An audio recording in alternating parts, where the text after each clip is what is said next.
Hello, everybody, and welcome to Anaptis Astartes. My name is Ned, and I am joined here by our wonderful friend Doug from 2 Plus Doug. 2 Plus Hey. Doug. 2 Plus Doug. Hey, thank you so much for having me. And this is a very special thing for us. If you've been a long-time listener, thank you for coming back after my little hiatus. And if you're first time here because you've come over because of Doug, thank you for being here also. We've got a special treat today. We are going to be going over some rules for the Night Lord's Legion. Now that 3rd edition is literally on our doorstep, there's big changes to things, and we're going to go over some of that stuff today. If you haven't already seen it, if you didn't come here from Doug's channel, there is another video on his channel for the Sons of Horus already. And the plan right now is that we're going to try to do all or most of them in yeah, at some point. At some point. That's the plan right now. We're very ambitious to start. We'll see what happens. But anyway, we're going to start with we're going to do the Night Lords today, and we're going to follow in the same veins as the last video with the Sons of Nostromo. And similar to last time, there are big changes in how things work. Obviously, there's a lot of changes in this edition, but there's still a ton of Night Lords flavor. And if you're a fan of generally how the Night Lords vibe, you're going to be a fan of these rules, I think. And I know Doug specifically has, in our conversations, you said you really enjoyed the flavor of these rules. Yes, absolutely. I just want to throw a disclaimer out there. Games Workshop was kind enough to send me an advanced copy, and I was working with Ned through them, and I have to say that like the Night Lords really stuck out to me with some of the new mechanics that they brought in the new edition. This so far has been my favorite Legion to look at. Maybe not the strongest, Yeah. but they're fun. Yeah, and I think that's there's definitely some things that we'll talk about here in a little bit that they're powerful, and definitely will be fun to go with. Maybe in some ways they could be impressive, I suppose. But realistically, it's the fact that all of it feels very on brand Yes. for the Night Lords. Very much so. Yeah. So yeah, again, thanks to Doug for including us in on this, and thanks to Games Workshop for sending that advanced copy. Okay. So the lore foundation, a very quick refresher of the 18 legions. The Night Lords have always been naughty boys. When they were first formed on Terra, the original Night Lords came from underground prison hives on Terra, and they were always criminals. And when Conrad Kurz is eventually found by the Great Crusade, he's living on a planet called Nostromo, which is a planet that is perpetually surrounded by night, and everything is like a hive city, which is intensely ruled by crime. People sometimes talk about Kurz as if he is Warhammer's Batman. Yes. Yeah. I don't love the comparison. But he does like start his existence by just killing people to punish them for crimes. So not exactly Batman at all. Yeah, But it's not about crime. It's about might makes right. But yeah, it really is. he's Batman-y about it. He's Batman-y about it. Yeah. I actually did a video a while ago about the philosophy implied by this whole character. I've always found Kurz a very interesting character for a lot of reasons, one of which we'll get to here in a second. So some of the core themes are shock assault troops, fear, psychological warfare, and terror assault troops. One of the things, and I think you'll see that when we start going through the units, when Doug starts going through some of these units, this bears true still. There is a little bit of psychic chicanery involved with all this, partially because Conrad Kurz, their Primarch, has this not that powerful psychic ability to foresee the future, kind of, and it has informed certain concepts about him. So he knows that he dies, and he knows that he becomes a villain. So there's this very much free will versus predestination thing that's essential to them. So a lot of fatalistic beliefs. So they're kind of doomed to be ethically monstrous because by design they're supposed to be terror assault troops. In the stories and the lore, the Night Lords go to a planet, and instead of just like attacking through normal means, they will terrorize a populace before they take them over. And there's even an example in the story where during the reunification phase on Terra, just hearing that the Night Lords are coming causes people to surrender because they would just rather give up now than deal with all that happening. Yes, and there's like no Okay. records of any Imperial people being like, "Man, we really loved working with these guys. That was the Yeah. best." Nope. Everybody hates them. Honestly, even themselves. Conrad, the Night Lord's number one hater actually is their Primarch Conrad Kurz themselves. I So love it. like it's deeply part of things. Okay, so how this is traditionally translated into their rules is running away, dishonest tactics. Their Legion trait is called a talent for murder, right? Mhm. So these are not the good guys. They used to receive bonuses specifically for outnumbering opponents, so bringing too many dudes to the fight and cheating, basically, which is awesome. Yeah. Now they have a very different kind of bonus where you gain weapon skill from attacking opponents who are suffering from a status effect. Yes. And as we know, Doug, the four new status effects this edition. Oh yes, they are. Let me get them here. We have panic, pinning, stun, and suppressive. And so those are all there. I mean, the stats that are associated with those things, like which is what cool, intelligence. Obviously, you still have leadership and then nerve, something like that. It's mostly cool and leadership that affect those kinds of things. Okay. But we've got all these new stats this edition, and some of these new statuses directly target and affect those things in different ways. They're going to be prevalent through the whole rulebook, but the Night Lords specifically mesh with using those things, which I think is kind of cool. In last edition, specifically though, things were a little bit different, and I guess this is important to note. If you are a second edition Night Lords player, there are going to be some sizable changes to how you do things. Your +1 to wound and armor penetration from outnumbering, either in shooting and in melee, we're back to just having that bonus on melee, which is how things were in the first edition. Yep. So, a change there. If you built a shooting heavy Night Lord's army, you will not have as much direct benefit from this Legion trait as you used to, which is a little bit of a bummer for those who went ahead and did that. But we have other ways to use your shooting models. We'll talk about seekers. yes, oh yes, there's so many of them. Yeah. Okay. Since Doug actually is the one who has the rules, would you be so kind to take a look at these Legion-specific rules? Yes, absolutely. So we'll kick it off with the Legion traits. So in this edition, for those of you who are continuing from second, rights of war are no longer your army building thing. Now that term refers to like your Legion traits, what makes your guy special, army rules, however you want to say it. The Night Lords one for this one is called a talent for murder, as mentioned. Night Lords have an improved weapon skill characteristic when fighting units that have tactical statuses. Essentially, +1 to their weapon skill if your opponent is suffering from anything. Which is massive. Do you want me to keep going into the gambits and everything? Well, we can talk about just for a quick second. Yeah, I think about the fact that in this edition, so another thing, if you hadn't seen it from leaks somewhere, in this edition, the weapon skill to hit table is the same as in second edition. Yes. And so a +1 to weapon skill is huge, not only as an offensive bonus, but as a defensive bonus. Exactly. Yep. So from before, like if you had the same weapon skill as your opponent, you're striking at the same time, you're hitting on 4s. If you are above them, then you hit at 3s and they hit you on 5s. So that's a huge benefit for you if you can get this bonus firing off. Yeah, having your basic dudes fight like veterans, or an advanced version of something like that, is crazy good. Swing above your weight class. 100%. Next one here is their gambit. So gambits in this edition are when two heroes do a challenge. It's sort of like your hidden rock paper scissors thing to like see what attack your guys do.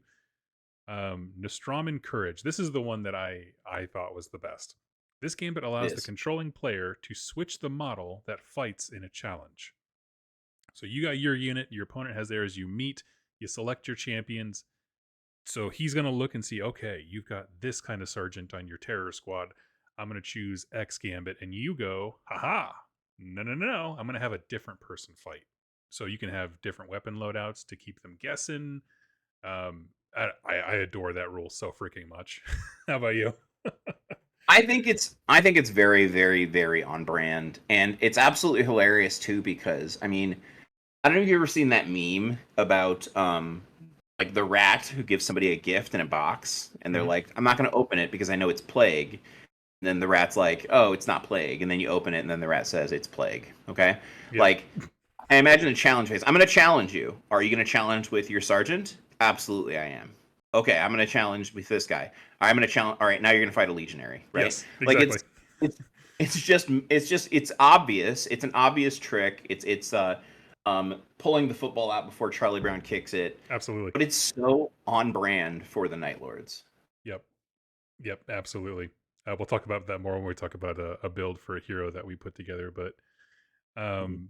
moving back to the Legion stuff. So those are your main roles. Then we go into the Armory, which is um, they have an upgrade called Trophies of Judgment for command or champion subtypes, where basically for 10 points you give them the Fear 1 special rule, which I will now read to you because this is what your army's about. um, Fear X. When a model from a unit is within 12 inches of an enemy model with the Fear X special rule, all models in that unit must reduce their leadership, willpower, cool, and intelligence characteristics by the value of X. Um, and this is a modifier. It's removed as soon as there's no one within 12 with it. Blah blah blah. So yes, this is a bubble, 12-inch bubble of -1 to all the stats that matter for your tests or status conditions rather. So that's huge. Yeah. Um, it should also note that so this puts it on a champion or a command model, but all of your unique Night Lords units have fear natively. So this is just a way to attach it to another unit. Um, yeah. I'll point out for Night Lord veterans though here that if you're unfamiliar with these terms, especially what champion and command, Yep. this is basically now reserved for essentially like centurions or praetors. Yes. That caliber. So you can no longer give this, I think, to regular sergeants. However, as Doug pointed out, it comes native on your legion troops, Hmm. which means that you're probably going to feel more incentivized to take more legion troops if you're trying to make some of these effects go off, which is Agreed. cool. Yep. I agree. Let's see. That's the big one for the heroes. The next one is they have some unique weapons, Nostroman chain weapons. And I initially did not rate these very highly, but Ned was like, "No, no, no, no, no. Let's take a look at them, and we'll go through them in a I bit think more that detail." I don't think they're bad. I don't think they're bad. No, no, they're not. No, certainly not bad. The first Mhm. one is the Chain Glaive, which strikes at initiative. No attack modifiers, strength +1, AP3. So you're going to cleave through basic Marines, damage 1. And what makes it cool is it has breaching on a 6-up and shred on a 6-up. So breaching, when you wound someone, that wound is going to be, if you do it on a 6-up rather, that wound is going to be resolved at AP2. And shred on a 6-up. Let me double check that one. But that one essentially is +1 to the damage characteristic of that attack. And that is on, let's see, also wound tests. So yeah, you have to choose. Yeah, so there's definitely a change because shred, of course, used to be re-rolling wounds. There's considerably less of that now, at least from what I've seen. You've Yes, looked at more of the book. Would there you is agree? very little re-rolling. Yes, absolutely. Yeah. Which honestly, I'm kind of okay with because it makes those rare re-rolls that more powerful. It also makes each dice roll maybe a little bit more potent and powerful. So, but yeah. I love it. So yeah, it gets them both. So you can do extra damage and uh, do it at AP2. That's crazy. Okay. Then there is the Headsman's Axe, which is initiative modifier -2. That's important. Attack modifier normal attacks +2 strength, AP2, damage 2, and this one has critical hit 6-up. What that means is if you roll a 6 to hit them, it auto wounds and does 1 additional damage. So I originally Doug was like, no, this one's not. I mean, because on first glance, there's a lot of things about it that it looks just fine. We're playing with an initiative penalty, Yep. okay? which initiative penalties in this edition are much different. Basically, before you would either strike at initiative or with unwieldy, so you'd be striking at initiative 1. Yep. So basically, everybody's rolling. All the good weapons are rolling at the end of the combat, like at the same time. So it's a big mess. Yep. There's a lot more. There's a lot more separation now, with some weapons having a -1, a -2, even then -3. Yes. What's interesting here, that I think is important to note for Night Lords players, is that on top of what those different statuses do, so that you can suppress someone, you can make them panicked, you can pin them. Each one of those things does some stuff separately. So like suppressive, that's the one that makes them snap shoot, right? I think that's correct. Yes, I believe so. Okay. Let me double check. But all of them share a couple of other things. And one of those is all of those effects, if you apply even one of them, then your opponent is fighting at combat initiative 1 for the next turn. Okay?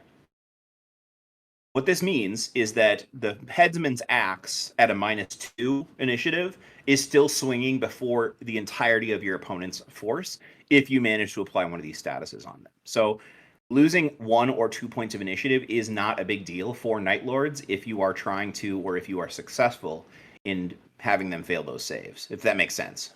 Mm-hmm. Yeah, absolutely. It does. There's much more of a game when it comes to the initiative modifier thing now that we have like the focused roll and all that kind of stuff. It's Right. We're still unpacking that as the edition opens up here. Right. But I mean, Headsman's Axe, 2 damage weapon with critical hit on a 6-up. That's gross. So that's going to be That is gross. That's an auto wounding 3 damage hit. Brr. Any other notes on the chain weapons? Not necessarily. I mean, I like them. They're iconic. I'll probably use some on all my. I'll throw some of them into my weapons or my army, no matter what. Yeah. Even if they're not necessarily the best, because they look cool. Yeah, absolutely, as you should. And the last thing for their armory is a upgrade called the Atramentar, and this is for Centurions or Tartaros, either units or all of their command squad variants, anything in those armors. And it gives them deep strike and impact initiative. So when they charge, they get +1 to their initiative. Is essentially what that means. Yeah, that's incredible. So you can just give out deep strike. In this edition, I think from my cursory glance, a lot of the Terminator variants that had deep strike built in, at least several of them don't anymore. So stuff like this is really good. It sets them apart. How about that? It makes them unique. Yeah. And that is it for the armory. Let's see what's next. Then there is the advanced reaction, the better part of valor, which is a fun thing. This reaction allows a unit to fall back when it is the target of a charge. So somebody declares a charge at you, you get to fall back. And that's just denying them the ability to do a whole bunch of stuff. And in this edition, as we will talk about, there's a rule that exists called Vanguard, which your opponent gets victory points for wiping you off an objective and vice versa. If you kill somebody on an objective, you get whatever the points value in Vanguard is. So you can deny them that. If your Night Lords are on an objective and they fall back, the attacker unit cannot get Vanguard, whatever. So that's I hadn't thought about that. That's a good point. That's hilarious. Isn't that a dick move? Yeah, it's on brand. It's because if you have Vanguard, you don't have line, which is normally what allows you. So even if they charge onto the objective, there's nothing. They don't score. I love it. Right. Well, they score. I think. Correct me if I'm wrong. I think everything can score, but you're only to score 1 point as opposed to 4. Yes, I'm sorry. Yes, you score 1 point just for being there. But that's if you're anticipating those points. Yeah, compared to Vanguard 4, which some of these units have when you would be getting 4 victory points for that same thing. Nah. Right. So I adore that quite a bit. That's a great denial piece to be cagey. What else? Next thing here is a detachment. Now, detachments in this edition. I'm sorry, before I move on, do you want to do anything else about the reaction? No, it is the same one that they had last edition. It was flavorful then, it's flavorful now. I think that's great. That's it. Okay. So we have 2 detachments. Some legions only have 1, so consider yourselves spoiled Night Lords players. Extra special. We You are extra have special. the Terror Assault, which is 2 troops and 2 fast attack. Troops in this detachment must be filled with terror squads, and you get one of those as a prime slot. So, um, yeah, 2 terror squads and 2 fast attack, which you do have some great options for. Detachments in this edition are much more about just ensuring you can take your toys than they are about giving rules or buffs or anything like that. So that's all there is to talk about, really. um, Mhm. Well, we will talk about the terror assaults, and I mean, like, I think the terror assault squad is good. It's not great, but like it shows up in a couple different places as something that you're going to want to yep. own or model. So, yeah. hmm and the second of the detachments is the Atramentar Hunt, which is a what is the word they use? So you have 2 elite slots and 1 of the retinue. So this is abilities to you take all your Terminators and all their different whatever accoutrement with them. All 3 of those Mhm. slots are prime, so they can all take upgrades, which is great. And the text below it says retinue slots in this detachment must be filled with Cataphracti command squads or Tartaros command squads. Heavy assault slots in this detachment must be filled with Cataphracti Terminator or Tartaros Terminator squads. And the only prime advantage they can use is the Deep Strike one. So it's essentially your first company. Yeah, That's and this cool. is cool. This is cool. Part of our understanding at this point is though that you can only deep strike one thing a turn. Is that correct? That so I'm still don't light us up if I'm wrong about this, but from reading the rules, unless I'm missing something, yeah, you get 1 attempt at deep strike starting on round 2, unless you take some Mhm. specific heroes that let you start deep striking round 1 or uh, come in on a 2 up instead of a 3 up. But there's not really a way to do more than 1 unit that I can find. So this detachment is interesting because it allows you to do more of those. And so if you want to do like a first company Night Lords, you sure can. There's after reflection, there's a couple things about this that are just kind of like, if you could bring in more than one at the same time, it would feel more like that iconic, Alpha Strike thing. As it is, you might get them in when you need them, and you unfortunately might not. The other thing that I want to point out is the Atramentar benefit that gives them deep strike. If you deep strike, unless you deep strike out of a vehicle that allows it, you can't charge. Correct? And Yes, if you deep strike from a vehicle, you can, but not if Mhm. you, yeah. Yeah. So if you come out of a drop pod or something, then you could deep strike. However, again, this is just sort of goofiness. Um, if you deep strike out of a vehicle, then you don't need probably the prime advantage to deep strike. So, and if you do get the Atramentar thing, the +1 initiative that you get from charging from impact is cool until you realize that if you successfully apply status effects to get your +1 weapon skill, they're already acting at initiative 1. So unless there's an interaction that I'm not seeing or understanding, the +1 initiative becomes superfluous because realistically, you're not banking on just getting a +1 initiative. You really need the +1 to weapon skill so you can hit because all the units that can take this detachment are just the regular Terminator squads, and I believe they're still weapon skill 4, aren't they, Doug? Which ones? The Cataphracti and the Tartaros squads. I will have to double check. Let me find that. I did Okay. not have that one pulled up. Yeah, I just that sorry, that was my brain working at this moment. I guess if you did it with the command squads, then it would be different. Because those should still have weapon skill 5, but with weapon skill 4, you're going to really want that +1 weapon skill from your Legion trait. So it's just one of those things. It's cool and it's thematic. It just isn't as synergistic as you might want it to be. So just be prepared that you're not necessarily optimizing if you go for this. However, there are a lot of Night Lords players who have been aching for a reason to play just a crap ton of Terminators, and you have it here with this. So Yes, and they are both weapon skill 4. Yep, yeah. So yeah, I mean the +1 initiative is fine, but again, it is overridden entirely by your Legion trait, which is better anyway. So it's what it is. for sure, for sure. Yes, and I did find the rule and I double checked it. Just as base rules, only 1 per turn. So, I just, um, I just, I don't get it. I feel like you're punking me every time you tell me that, and I believe you, but I keep asking you, and I keep feeling, because just I don't know. Hopefully, at some point, we're going entirely off into tangents. I know. We'll probably rant about this in the Sons of Horus video too. Probably need to. Probably need to, yeah.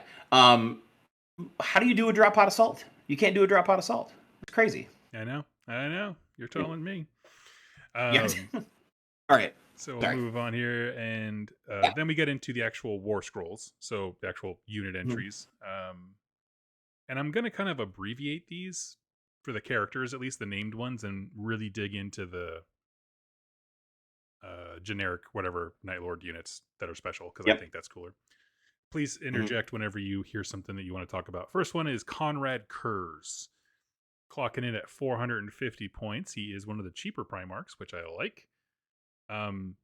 Has a normal, what you would consider a Primarch stat line, right? Lots of 7s on the weapon skill, ballistic skill. He's got 6 wounds, 2 up, 4 up save. He is somewhat, relative to Primarchs, decent in combat. He's an absolute god of war to anybody else. His special rules, if you take him in an army, Death Long Foreseen. When you go to select a gambit, if you're using Conrad, you can roll a die on a 5-up. You get a different gambit that you can choose, which gives you a 5-up Feel No Pain. You increase your attack characteristic by 1, and this model's Mercy and Forgiveness have initiative modifiers of +2. So it just makes him way stronger. I don't like the idea of putting that on a dice roll. You should just do it, but well, okay. thematically, I think it's to reflect the imperfect nature of his second sight. Yeah. And so I like that idea. They did something similar in last edition where you could basically take like a psychic test, and if it passed, you got a bunch of stuff, and if you didn't, then you took a wound. So, yeah. There is precedent for those sorts of rules for Kurz. Sure. And I just reread the way it stacks. So when this gambit is selected, the controlling player makes 1 willpower check for each of the following benefits. So you, in theory, should be able to get most of them. His willpower is 8. Yeah. So, okay. It's just inconsistent, but I like it. Good. The other thing that's interesting about tying this to a gambit is historically, and I've not played a single game of this edition, so I won't make an opinion about it, but just observationally, getting Primarchs into challenges was not always mathematically the thing you wanted to do, because they were better at killing everything instead of getting stuck in a challenge. However, I would definitely use this. The only time you'd really need this extra stat bonus is if you're going against another Primarch. Yep. So if you could do that, that is cool. That is cool to do. And it just is narratively, is Kurz the guy who wants to do this? Yeah, if it's the lion, Sure. 100%. Yeah. But I just point out that that's what you would probably use it for, because you wouldn't need it really any other time. You're right. And after rereading it, it just says when you go to select gambits, you roll a die, and on a 5-up it's available. So it's not like you're choosing this and it only works on a 5-up, so you have a 2/3 chance of nothing happening. It's just an option. So you can do all the other gambits too. Okay. I'm more on board with that then. It's just a lot to take in at once. It is. Sire of the Night Lords. So a lot of the Primarchs have like an army-wide changing ability. If a model with this special rule is part of an army, then the controlling player may apply the following additional special rules to all auxiliary, apex, and primary detachments that have the same faction as the model with this special rule. If 4 or more troop battlefield role slots in the primary detachment are filled with terror squads and or assault squads, then all force organization slots with the troop type in the primary detachment are considered prime slots. So everybody can take upgrades if you have 4 assault or terror squads. Furthermore, if a model with this special rule is part of an army, then following special rules are granted to all models in terror squad units. All models in terror squad units in this army gain infiltrate 12, which I did not see that before. So I was going to actually ask you about that, because I was curious about the wording, because originally, and we'll get to this in a minute, I guess. Yep. But Terror Squads already have Infiltrate, don't they? Or do they not have Infiltrate without this? Without Curse? Ooh, good question. Let me see. Should we just put a pin in that and come back to it later? I got them right here. They have. They do not have Infiltrate natively, Okay. so it is an All addition. right. Okay. Yeah. Okay. Well, that's very important to note then. Yep, but you know, for 450, he's going to be one of the first decisions you make when you're designing an army, and Mhm. I like that he has army-wide benefits for your thematic troops. So Yes. I dig it. And especially because I mean, one of the things that I didn't always love. Well, historically, Night Lords units have been very expensive. And so like if you wanted to do like your Legion troops, you paid a premium for them, and sometimes they weren't the best thing. There were other better options.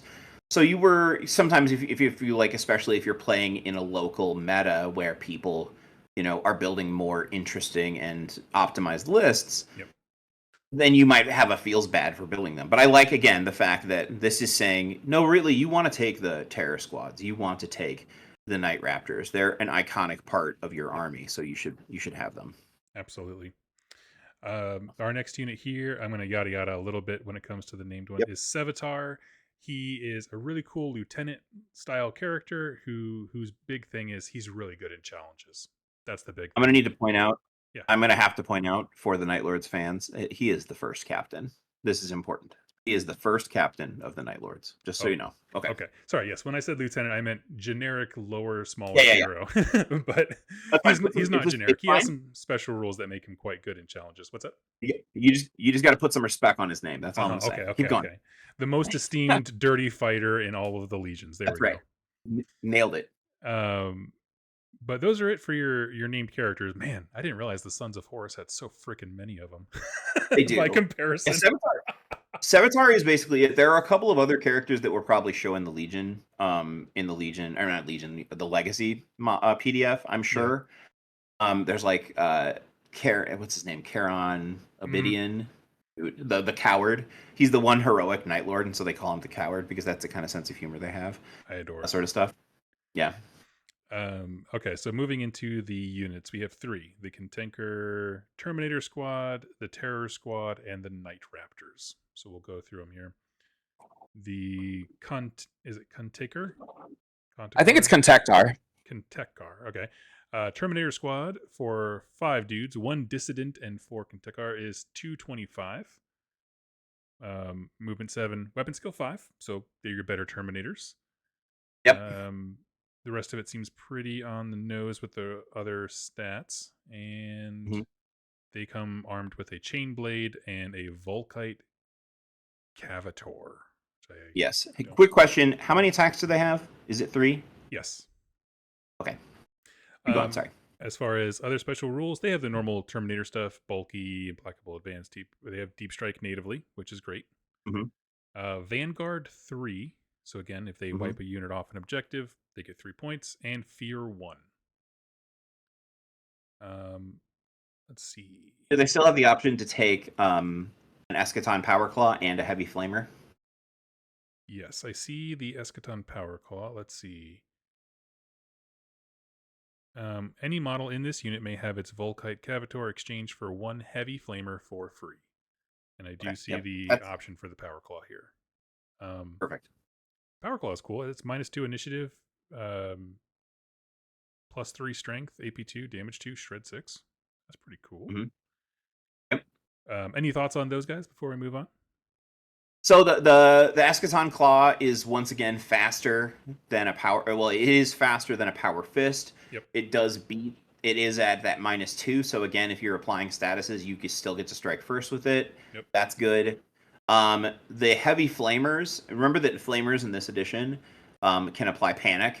Yes. So that makes Flamers considerably better. And all you got to do because for Panic you have to cause a wound.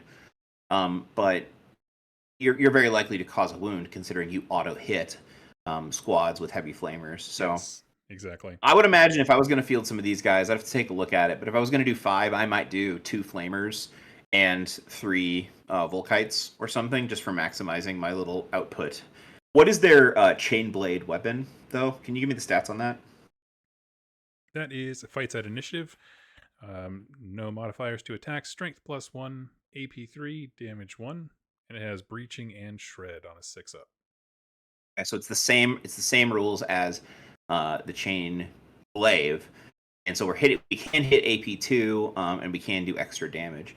One of the things I'd like to point out is that AP getting into AP2 in melee Yeah. is harder now for Mhm. most people, because the way that everyone used to open AP2 in melee was essentially fists, thunderhammers, or power axes. Power axes usually being the cheapest option. Sure.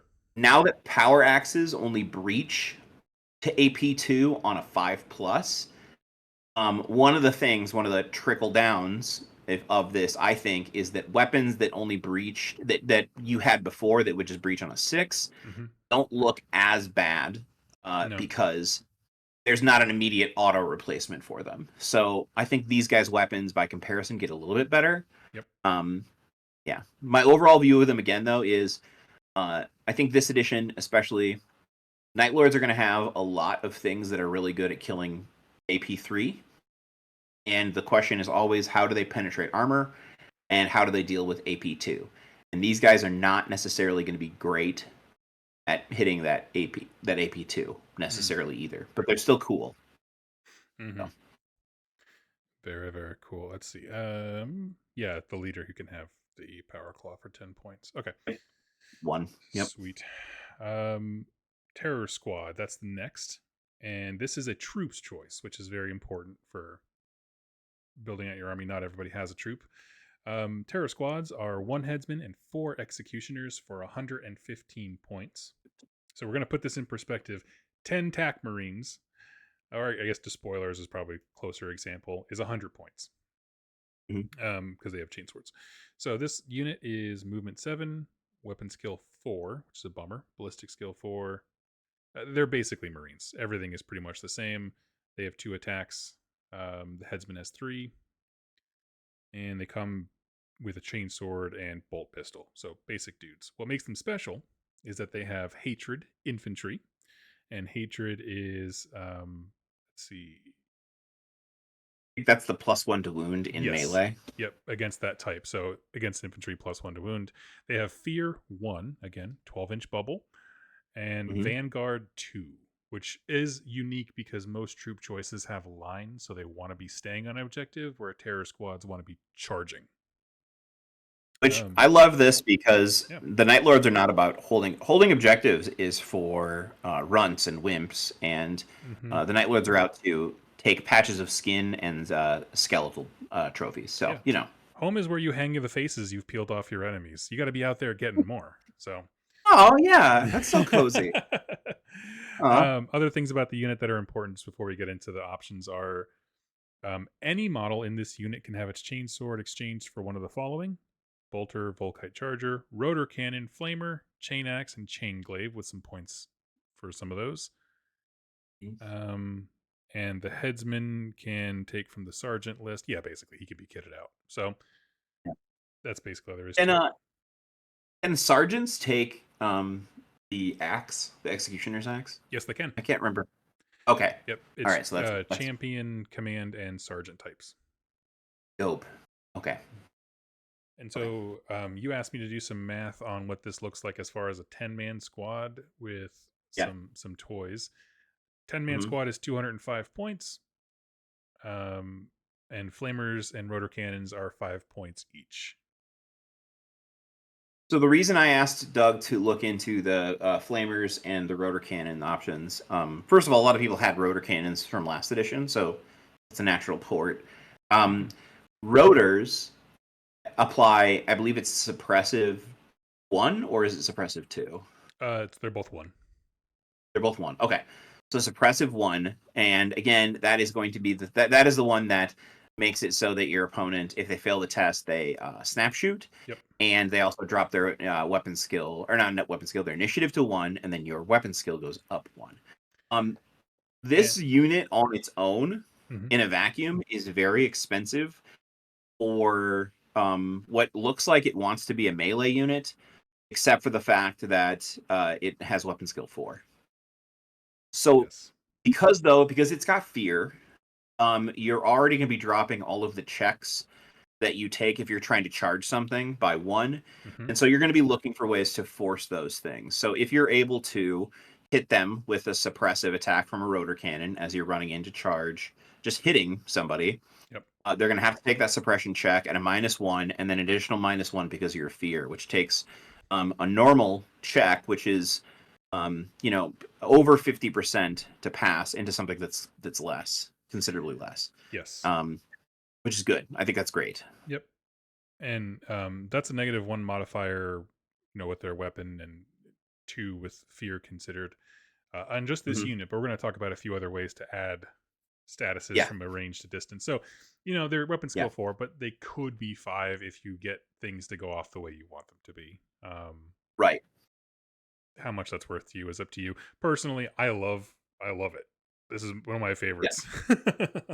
yeah. um, It's cool because they're troops, and it's cool because there's lots of options there. And honestly, like I think God, I might have to. I don't know how I'm gonna get some. I think everybody needs a Headsman's axe. They're just too cool. I yep, think I just need to 3D print just dozens of them, um, yep, because that sounds fun. I would. Anyway, Any more thoughts on the Terror Squad before we move on to the Night Raptors? no, it's just that it's also cool because there's so much synergy because there's so many things they can do to help apply fear to things, to help apply statuses to things, and then also the fact that curs can give them infiltrate. So if you're bringing curs, then these guys get even better. Being able to get to 12 inches means that right from the start of the game, Mm-hmm. effectively, not quite because you have to be outside of 12, I'm sure. But very soon in turn 1, you can be applying fear, and so Kurz makes the Terra squads, which are already like a force multiplier for you, even Yep. better. So Yeah, hide them 12 inches up. Your opponent goes first. They walk onto an objective. Now these guys, they want to charge people on objectives. It's just what they want to do. yep, yep, So, I love them. So, last unit here are the Night Raptors. These hmm are your unique jump jet troops, essentially. 1 Hunt Master and 4 Night Raptors for 150 points. So there isn't a jetpack war gear option this edition. It's kind of baked into the profile. So movement 12, they have weapon skill 5, which is great. yes, yes, Um, 2 wounds, 3 attacks, and the rest of it is just normal jump jet marine. Um, hmm impact, initiative, fear 1, vanguard 4, which I think is the highest vanguard option I've seen on a fast attack. One of them nice, anyway. yeah, Bulky 2, and deep strike, of course, because they're jetpacks. They come equipped hmm with chain swords, and the notes here are any model in this unit can have its chain sword exchanged for 1 chain glaive for 5 points per model, or 1 item from the Legion Sergeant melee weapons list, which would include the Headsman's Axe. Oh, wait, I am so sorry. Here, 1 second. I misspoke earlier. The oh chain no, glaive can be given to a sergeant. The Headsman's Axe is command. Oh no. oh, okay, that all right. I'm sorry, My excitement everybody. is squashed. No, that's okay. It That's has okay. it has both the like where they're allowed to be listed off, but like and then the actual Got it. profiles, so they bleed in together. Got it. Hey, do you for the sergeant? One of the things that last edition, a lot of people were putting 2 lightning claws on their raptors. Mm-hmm. Um, do you have the ability to take a pair of lightning claws as a sergeant, or can you only take 1 as a Oh, sergeant? that is a great question. Let me find out here. We go to the weapons list up top. Give me a second. I'm not seeing that anywhere though, but I know it's possible.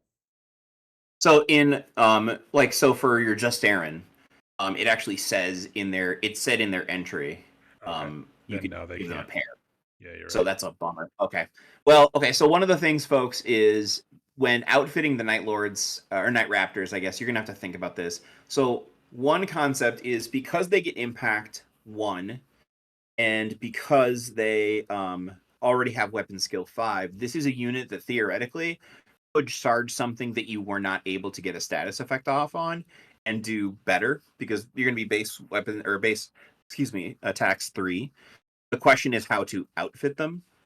And I'll be honest, the chain glaive is good, but it is not probably a single lightning claw is maybe in some situations a little bit better because lightning claws have rending 6+ and breaching 6+. That's correct, right? I feel like that's correct. You know what? I'll put a note on the video if I'm wrong. Yes, I'm trying to look up too many things. Yeah, I know. Yeah, I'm thinking you're doing too much. So what that means is that if you hit on a 6, you automatically wound, and it wounds at AP2. Mm-hmm. So that's really good. The breaching on 6 and a shred on 6 is like more damage, but it's not going to be doing a consistent ton of damage to AP2 stuff. For sure. So and you will still this unit will also have a hard time killing Terminators. So that's unfortunate. I will say it is impact I, because whatever in turn they saddled this with, they decided to put I and 1 as the exact same character. So when they charge, they get +1 to their initiative. So they get to strike Right. a little bit faster. So yeah, so they do strike. Yeah, they do strike faster, and like I said, because I mean, like if you had applied a suppressive to the target, you were going to strike first anyway. Yep. But these guys could be useful to clear something that you weren't able to suppress, but yes. still going to struggle clearing AP2. And So one of the things that I had said to throw out in this is like, I love Raptors specifically when it comes to the idea of using them for your gambit, because they can all be kitted out like sergeants. So you can make some very, very fun, yeah, a wacky group of heroes and then keep your opponent guessing, basically. yes, yeah, that is a fun thing that you could do 100%. So, all right. we're going to move into our discussion of just kind of other stuff based on these rules. So kind of bringing it together. Yeah, we were going to talk about ways to make the most out of your Legion ability. Yeah. The ones that I wanted to bring up in particular were Seekers, which is a troops choice. It's 5-man unit. They have a gun that lets you basically pick an ammo type every round, and one of their ammo types is suppressive 2, which is incredible, specifically for Night Lords trying to suppress enemies, because if you have any hit from a suppressive attack, you have to take a cool check. It works well with the fear thing. So Seekers are in. You're going to want a bunch of them. That was the unit we mentioned before of you're not going to be lacking for guys with guns because you'll want them. One other thing about the Seekers that I'll point out too is that if you're already able to apply, or you're confident that you're going to be able to apply suppressive from somewhere else, I believe that another one they have is another ammo type is one that does breaching on a 4-up. And so because the Seekers also have potential for precision shots where you can select specific units, if you're able to apply suppressive from some other place, you could use your Seekers to try to snipe out a sergeant, which is going to lower the best skill that you could take some of these checks on anyway. Absolutely. So that's an additional -1 for when they take their suppressive, plus whatever fear, plus whatever modifier you're giving from that suppressive check. So yep. And we talk about these statuses in a vacuum, but also remember that you can make them take a leadership check just by killing 25% of the unit still. So like, correct. If somebody has suppressive on them and your Seekers are like, well, let's just turn on the breaching thing to trigger more checks. That's still a couple more reasonable. Yep. Okay. Absolutely. Next is the Phosphex bombs from the Siege Breaker. This is a grenade that one of your command choice has, and it's a grenade with a Panic 3, which I love it. The Leviathan Dreadnought has something like that as well. Panic 3 is awesome. I pointed out the Saturnine Dreadnought because if most of us are buying the new set, you're going to have one. He comes base with 2 Photonic Incinerators. Both of them have Panic 2. I mean, Terror Squads are, like, as mentioned before, they're still going to be a great place for you to apply those. And there's probably other places to look for it as well. Yes, Recon Marines. Yeah. Recon Marines will have the ability to pin just like before. Yep. So, yeah, lots of stuff. Also, keep in mind, if you ally with what they call Death Guard, there's a lot more Phosphex bombs in that thing. All their heroes have them. So, I mean, you could just bring in your buddies and have, whatever, a great time there. Yeah, there's a lot of potential for sure. Yeah. And once you get into it, like, again, it's kind of hard to go through all the different options here. But I think between Seekers and the stuff you get in the Saturnine box, you'll have plenty of access to status effects. So it was my point. All right. So that was my thought for the discussions. You want to knock out this character thing I created? Yes, absolutely. Well, let's go. But let's talk about questions real Yeah, fast, go if for it. that's Go for it, okay. 'Cause I please. do want to talk about. I also want to talk about um, lore a little bit. Sure. So one of the questions before, when we had to outnumber all the time, Night Lords players needed to bring large squads. Yes. That is not necessarily the case anymore, Nope. and so you get a lot more freedom on how you want to do that. Now, if you are able to suppress something like a squad of despoilers, like a big squad of despoilers with a +1 weapon skill, you're still going to add a lot of benefit if they're able to get in and do something. So that's cool. But I don't think you necessarily need to bring huge squads, and especially maybe small terror squads in different places to try to help you trigger some of these tests Yeah. is definitely worth exploring. Yeah. Defending against statuses, I don't know enough about. That is going to be one of my concerns if I was playing against Night Lords. Is is it best to defend against this, because it might be pretty tough on you otherwise. My prediction is that having more screens for the Night Lords to chew through, and just to try to slow them down in that way. But I don't know yet. I've not played enough or not seen enough of the rules to really guess. Yeah. I mean, certainly stuff that's going to help you is just anything that raises stats. So having a kick-ass hero on some of your Yep. units, just for the sake of having an improved stat line there, is going to help them with the psychological stuff for sure. Yep. Now the last thing is lore for you to get the vibe. So I have a couple of recommendations. Doug, do you have any Night Lord stories that you've read that you particularly like? I There's don't not a ton. actually. When we pulled this up, I was like, man, in all the podcasts that I do, we read like Horus Heresy books. I don't think we've covered a single Night Lords one, so that needs to change. Yeah. So there are three places that I would look that I think are sort of interesting. In order. Honestly, the Kurz Primarch novel is very interesting if you're interested in Conrad Kurz, but especially gets into his mental state, as disgusting as that. He's insane, and in that novel, he's insane. But it's sort of fun to see what he has to say. Part of the, just for flavor teaser, part of the novel involves him building a flesh sculpture of the Emperor. And I'll just say that, leave that as it is. Love it. The next one, as far as official Horus Heresy stories, there is the novella Prince of Crows, which is all about Savitar. And a couple years ago, I did a survey asking people about their favorite stories and novellas, and I found that this was a top 3 choice for most people. It's really, really good. It's about the Night Lords basically at the end of the Thramas Crusade, right before the Legion sort of scatters across the galaxy, and it really builds Savitar and talks a little bit about the history and the relationship between Savitar as first captain and Conrad Kurz. It's really good.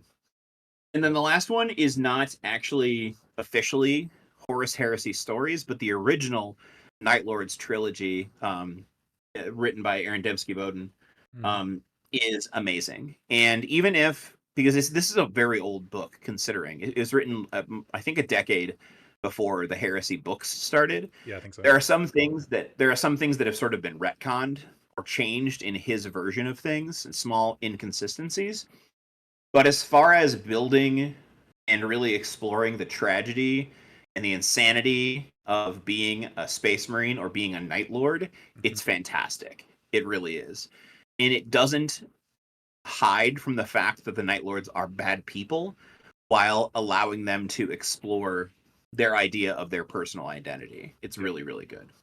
I love it. All right. So last up, we both wrote shoot, where's mine?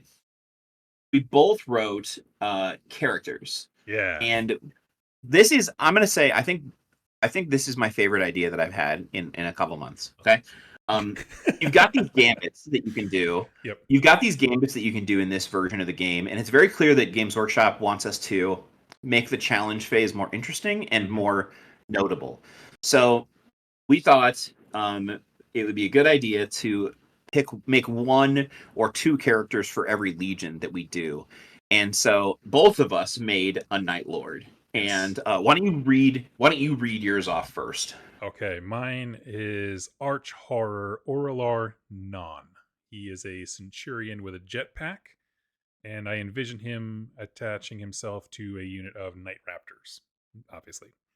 Um, Ox- for his weapons and war gear, um, the big thing takeaway for me is I see him honestly with a big shield, combat shield, um, and I don't know what kind of weapon. It doesn't really matter because what I want to lean into is the gambit where you can pick somebody else because I want everybody else in the Raptor squad to have killer weapons and keep my opponent guessing. I think that I don't know why that just appeals to me so much when we're talking about the new edition with challenges. So I don't actually have a specific weapon loadout, but simply that he's designed with the other models in tandem to gotcha. Mhm. Because he's a Centurion, he has access to more options than the Sergeant's list. So I'm probably Mhm. going to put the shield on him, but then everybody else can be spooky. Yeah. Gambits of note when I think about that kind of stuff is Fury of Blows, which is you take a penalty to your focus roll and you get D3 more attacks. But they can never increase their damage more than one, so like doesn't matter if there's any special rules. It's just more attacks, more opportunities. But since you're getting +1 to your weapon skill, that can matter a lot. Hopefully you're attacking somebody with a status. And then guard up, which is interesting, which is you get +1 weapon skill, but you only make one attack. And in this edition, when challenges are about over, you can choose to keep it going. So you can like keep this epic fight going until somebody's dead if you both agree to, or somebody does. And in that case, if it does continue, he gets +1 to his focus roll for every miss your opponent makes. So, Which is fun. That's yeah. fun. So, what if you had your captain with his combat shield do this? He's not looking to hurt you. He's looking to gain stuff for your focus roll, and then when the combat restarts and you pick gambits again, you pick somebody with a thunder hammer. That's fun. Right? Yeah, I think that's fun. Yeah, I don't know. When I heard that, I was like, oh, I like that. I like that. And I went with a different direction, but Please. same vibe. The Malarier Shul, first Blade of Quintus, self-proclaimed. He's a terror squad headsman. Nice. His preferred weapon is a modified chain glaive, and I think when I model this guy, I'm actually going to put a hook on the end of the chain glaive. And the quote I came up here is, "See that Dorn son with the hammer and the ridiculous cape? I bet you can take him." The only gambit he will ever use, the only gambit he will ever use is the one where he makes one of his fresh blood recruits fight the champion so that he can go for easy kills on the rest of the squad. I didn't even think about that. Yeah, he's like, yeah, you go. go. He gets to fight everybody else. Yeah, he gets to fight everybody else, and so that's what he's doing. He's just pushing, red shirt number 5. It's like that Patton quote. No bastard ever won a war by dying for his country. Yeah. Nobody ever won a war for the war master by dying for themselves. Make the other guy die for the emperor. And that's fantastic. Yeah, and so I think that's he's gonna be out there in my army at some point somehow. I did not even think about that as an option of like a hyper killy captain that you then just duck into the rest of the unit. Oh. Well, because that's essentially how things worked. How people would do it in second edition is that you would, if you had a praetor in a squad, if somebody challenged, your sergeant would accept. So your praetor, who had like, a thunder hammer and a paragon blade, so they got extra attacks, and you reroll, so you could kill like 8 guys with just your praetor, which isn't fun, but it's very Night Lords. Yeah. Right? I think it's fun. So oh yeah. Well, and especially if you do this tactic with somebody, like the chain glaive is good, but it's not great, right? You're not just murdering a whole squad with it. So I think it feels more campy and silly and on brand. So I dig it. I love it. Good options, different units. I love it. Yeah. So I think that's it for us, right? Yep, we covered everything. All the rules, synopsis of the heroes, and some discussion on where to start looking. I think realistically, if you are looking to start Night Lords, The new box is and isn't something that is going to be great for you. Obviously, the 40 bodies, the Mark II, you can turn them into whatever. Yep. It's up to you entirely. I am not going to make my terror squads out of Mark II. I feel like they need to be in the sleeker design of a Mark IV or a Mark VI. But the Saturnine stuff definitely has some possibilities, and Saturnine Terminators in Midnight Clad sounds pretty dope to me as well. Yes. But anyway, thank you for listening, and thank you, Doug, for allowing this and helping for this to happen. Yeah. If you have any questions or comments, please leave them in here, and we will try to address them probably at the next round of videos that we make. Let us know your plans. What do you think about the Night Lords? But regardless, thanks for being here, and we'll talk to you next time. Doug, you have anything else to say? No. Subscribe, follow Ineptus Astartes. Oh yeah, do that too. Thanks a lot, everybody. Take care.